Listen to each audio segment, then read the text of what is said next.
The scandal involving billionaire Harlan Crow showering Supreme Court Justice Clarence Thomas with gifts, very expensive gifts and trips, and then being involved in cases brought before the Supreme Court got a little bit worse, if you can believe it. Turns out Crow's gift giving also helped him score some pretty sweet tax breaks that he did not actually deserve. Because, of course, right?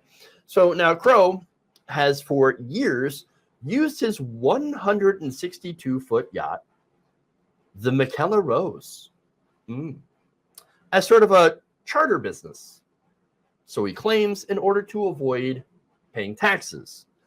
In fact, ProPublica reported that decades ago, Crow and his family had formed a company, Rochelle Charter, Inc., in order to lease out their super yacht. Who did they lease it out to? Apparently no one.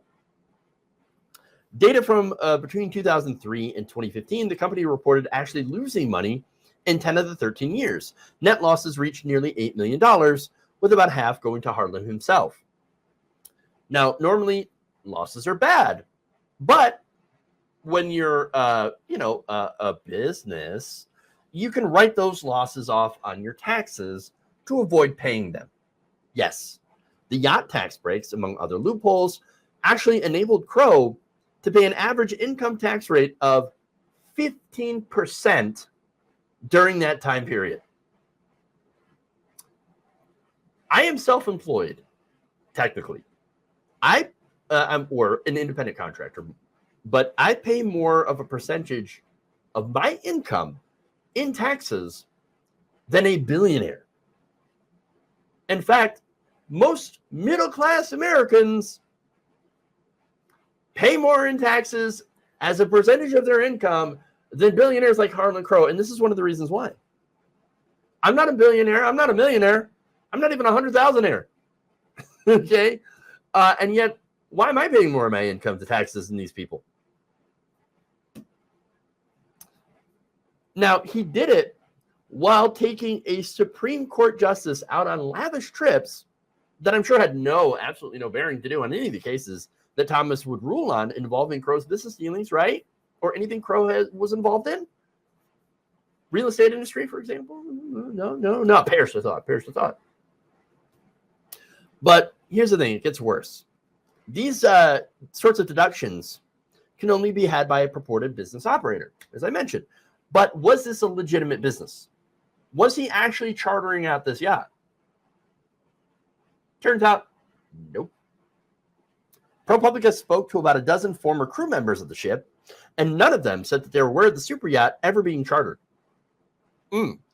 Cross-checking that with schedules for 3 different years, the boat seemingly was only ever used to cruise Crow's family, friends, and executives of his company around. So this was a personal yacht for pleasure cruise that was somehow considered tax-wise to be a business, and therefore enabled Harlan Crow to get tax breaks on the losses from that so-called business. This is the corruption, everyone. This is corruption. And that's not all. As recently as 2019, an attorney representing the supposed yacht chartering company, Rochelle Charter, had filed an application with the U.S. Patent and Trademark Office. Why so late? Now, in order to do that, of course, you have to show that this yacht was actually used commercially. And they really couldn't do that.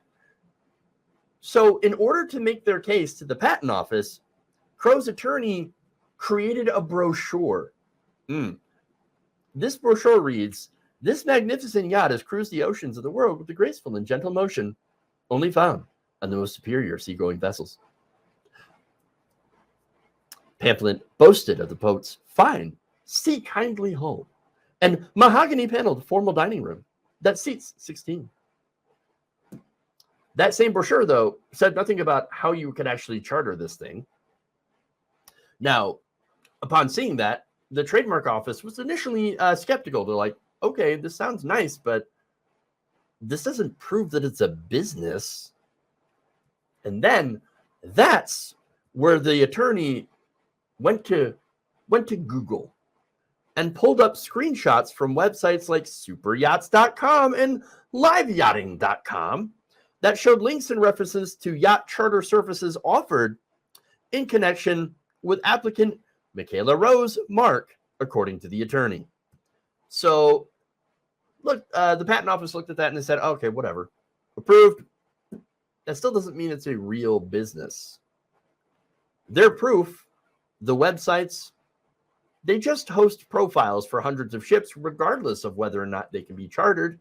There's no actual real proof that this boat was ever chartered. Ever. That website would encourage users to contact a broker to find out if it could be chartered. But again, maybe it could be, but there's no evidence that it ever was. In fact, Senate Finance Committee Chair Ron Wyden in the ProPublica piece is quoted as saying, quote, based on what information is available, this is a look of a textbook billionaire tax scam. Yes. Yes, it does. He further said, these new details only raise more questions about Mr. Crow's tax practices, which could begin to explain why he's been stonewalling the Finance Committee's investigation for months.